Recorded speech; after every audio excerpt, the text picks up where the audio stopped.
Morning, everybody. It's Ben Jones here from Bronson Coffee Roasters, just hanging out in the workshop. We're going to make some coffee today, and my motivation for this little chat this morning is I often hear somebody say something like, "Oh, I usually drink this coffee. Maybe it's one of ours. Maybe it's somebody else's. Then like, and I tried this other coffee, and maybe it's one of ours. Maybe one of somebody else's." And they're like, "Yeah, and I just don't like it. I'm just never going to try it again." That would be somewhat akin to trying on different shoes from different companies, where maybe you're a size 9 with this company. You go to the other shoe and you try it on, and their size 9 doesn't fit you. So maybe they're just from a little bit different sizes. Point being, you have to make a little bit of a shift and accommodation for differences in some of the products. So, long story short, coffee is a little bit the same way, where no, coffees are all the same. Hey, good morning, everybody. I see some folks joining on in here. Ren, good to see you join. So we're going to look at a coffee that I have never in my entire life tasted. Normally, I'm drinking the Colombia Las Brisas, which on our spectrum is it's a nice medium roast coffee. These are a little more, the more dense beans. I'm used to brewing that. I'm used to brewing coffees very similar to that. But here's another coffee. The only thing I know about this coffee is that it is darker than the Colombia. So I'm going to have to treat it a little bit differently. So what I want to show you is how do I approach a coffee I've never tasted before and never worked with. And because there's nothing more sad than making a bad cup of coffee when you want a good cup of coffee, we're going to go with Puddles Pity Party Blend. Special little coffee here. I've heard, I don't know if you're familiar with the singing clown Puddles Pity Party. Well, we're going to taste some of his coffee. It's good fun music. We'll just snip that right across the top. So this truly is a first look. You're also going to get to see kind of how I brew about. All right.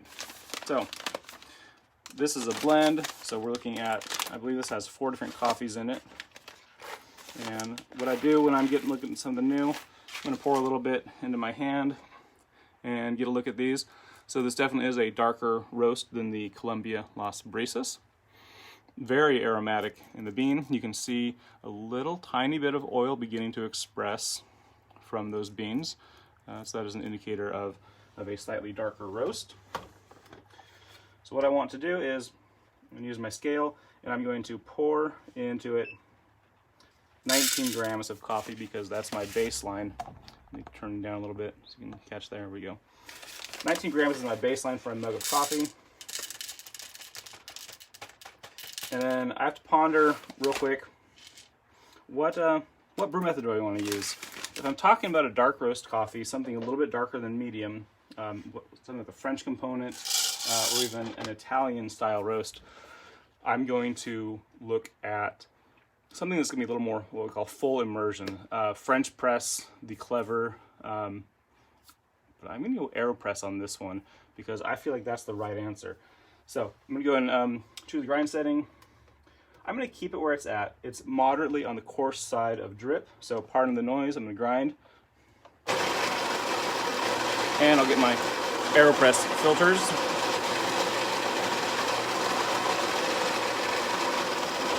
We're going to use the 2 filters.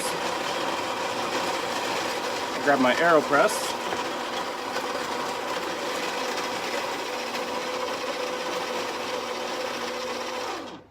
All right, and if you've never used it, filter cap, I'll put in 2 filters.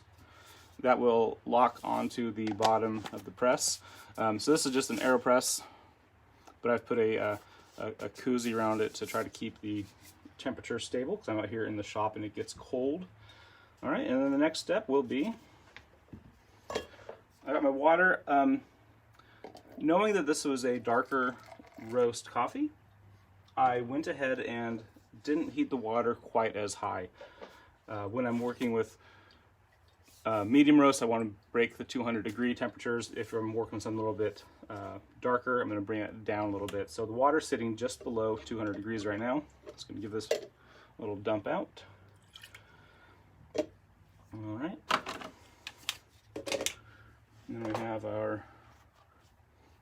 fresh ground. That smells really nice. It smells super rich. Everything you would expect. I'm getting excited for this. All right, here we are. Now with the AeroPress, just put some water in. And we use the paddle. Because this is a darker roast, the pores in the coffee bean themselves are a little bit more open. I don't want to stir too vigorously, so just some nice gentle stirring, make sure everything gets wet. With a little bit of agitation. I'm going to top off a little bit in my press there. And then take my plunger, kick that in. Now the plunger's in, that's just going to sit and steep. I'm going to give that about another 30 seconds. Excellent. So, aromas, the aroma off the bean, it just smells like nice coffee. When you grind it, we're going to get a much more of that coffee aroma released out. Just all the classic coffee smells. Little tiny hint of smokiness in the ground aroma. It smells really good, really nice and rich. So again, we're tasting today. We're tasting the Puddles Pity Party blend. And I do know that Puddles really likes the dark roast coffee, so that was one of the reasons I'm choosing to do all this with the AeroPress. I think after this, I'll brew this up in my dripper. So maybe the Bee House or the Kalita, just give it a little taste through that method too. I tend to really enjoy dark roasted coffees out of full immersion. There we go, I got a little hiss from the AeroPress. Awesome. So we have, that smells delicious. All right, now what I have in here is a little concentrated. It's going to be a higher strength, meaning I didn't use enough water to tone down the flavor. So I'm going to go ahead and pour that into my mug. And because I used 19 grams of ground coffee, I know that if I top off my mug with some hot water, that'll bring it just to the strength I like. All right, so this is a incredibly comforting aroma. It just reminds me of, it's just sweet. Coffee, a little smoky. That has nice, rich, deep, dark cocos. I see Dave is asking if we can get Puddles Pity Party in Olympia. So here's a funny fact about the Puddles Pity Party is if you want it, it's a really special arrangement. You have to go through Puddles' website. So puddlespityparty.com. Across his top bar, because Puddles is a, well, he's pretty much the patron saint of coffee. He really digs it. There's a link up there, a menu option for coffee, and that'll link you directly to then our website to purchase. So online only, but I see the Batdorf, somebody from the home office is watching, so would you mind putting into the comments a link, or I'll go and do it after the video. This is tasty. This is just nice, and it has that good, rich, this fantastic combination of pungency and sweetness. A little bit of smoky, really rich, deep chocolate notes to it. Tasty. So let's see. Abigail is asking, what is your base ratio in grams per ounces? So I'm looking for, I do 19 grams going into this 10-ounce mug, so that'd be about 1.9 grams per ounce of beverage weight. If you're going to be weighing out your beans, you can kind of loosely assume 30 grams per ounce of water is the equivalent for the water. So that's the ratio I like to use, is kind kind of just shy of 2 grams of bean per ounce water, or take your beans and multiply by 17, 18, and that'll give you your water dose. Hope that helps. Okay. So as of right now, Puddles Pity Party Blend only available online. Maybe someday we'll see it in the stores. Who's there to say? That's a nice coffee. That's a real nice coffee. So when I'm approaching a new coffee, the brew on this, I think we did pretty good. The AeroPress is incredibly forgiving. Second run that I would do, I would run it through some type of mug top brewer, maybe the Kalita or a V60. I'll try a few rounds of that, where I would then probably just mess with my grind size a little bit. I think on the next one I'm going to go just a touch bit more coarse and just see if I can just squeeze a little bit less.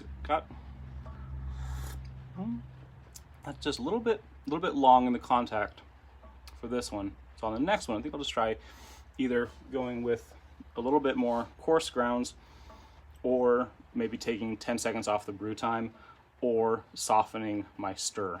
So those are kind of the 3 factors I'm looking at whenever I'm brewing up a new coffee. Play around with it a little bit.